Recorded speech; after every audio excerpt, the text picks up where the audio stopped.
Oke, halo semuanya. Pernah nggak sih sebagai guru kita ngerasa kewalahan lihat begitu banyaknya aplikasi dan platform pendidikan baru? Bingung milih mana yang beneran berguna, bukan cuma yang lagi ngetren doang. Nah, dalam pembahasan kali ini, kita akan bedah bareng-bareng sebuah kerangka kerja yang bisa jadi semacam peta buat kita para pendidik. Ini dia pertanyaan intinya kan? Teknologi itu ada di mana-mana. Tapi tantangan terbesarnya itu bukan soal punya atau nggak punya teknologi, tapi gimana cara pakainya supaya benar-benar bikin siswa paham, bukannya malah bikin mereka salah fokus. Jadi ini alat bantu atau cuma mainan mahal? Dan untuk menjawab tantangan tadi, kita kenalan yuk sama yang namanya TPACK. Ini singkatan dari Technological Pedagogical Content Knowledge. Gampangnya, anggap aja TPACK ini kayak kompas atau peta andalan Anda. Peta ini bakal nuntun setiap keputusan kita dalam memilih teknologi, jadi setiap alat yang kita pakai itu punya tujuan yang jelas. Oke, semua itu dimulai dari fondasinya, yaitu Content Knowledge atau CK. Ini soal seberapa dalam kita menguasai materi yang kita ajarkan. Kalau di matematika misalnya, ini bukan cuma soal hafal rumus, tapi paham betul dari mana rumus itu datang, dan yang paling penting, kita tahu di bagian mana sih siswa biasanya bingung atau salah konsep.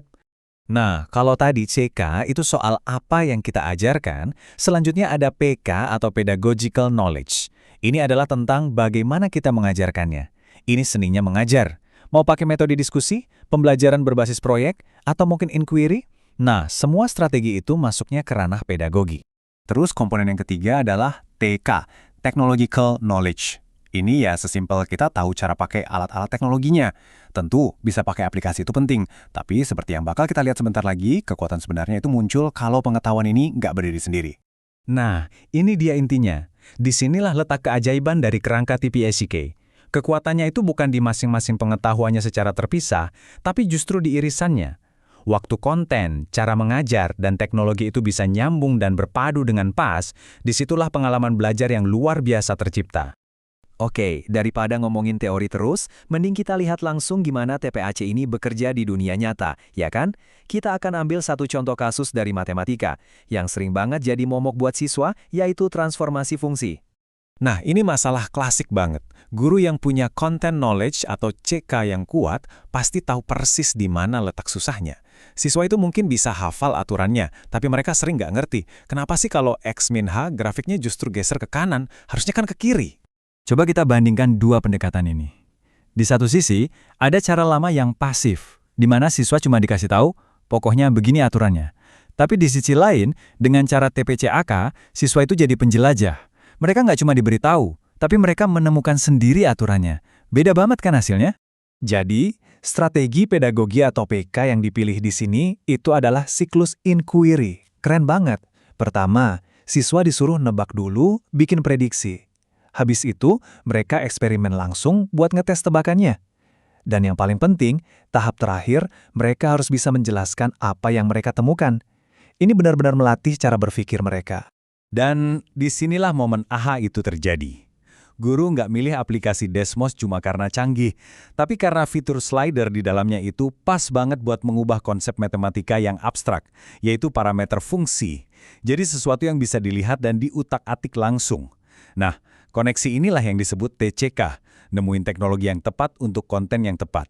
Tabel ini ngerangkum semuanya dengan sangat baik.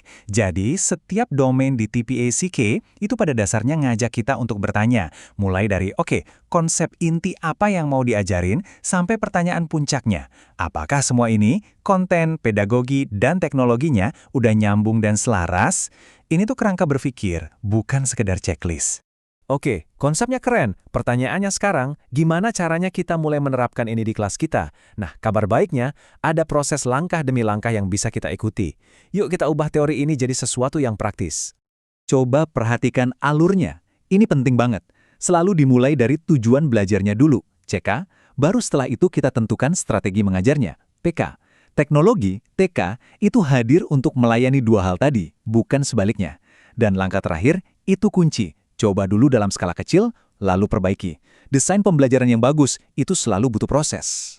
Nah, ini dia alat yang bisa langsung Anda pakai. Sebuah daftar periksa sederhana untuk mengevaluasi pilihan teknologi.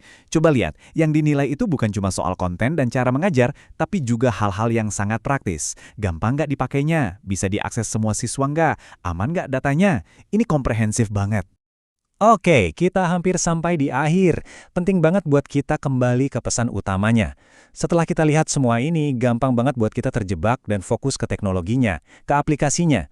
Tapi pada intinya, TPACK ini bukan tentang ngumpulin aplikasi-aplikasi keren.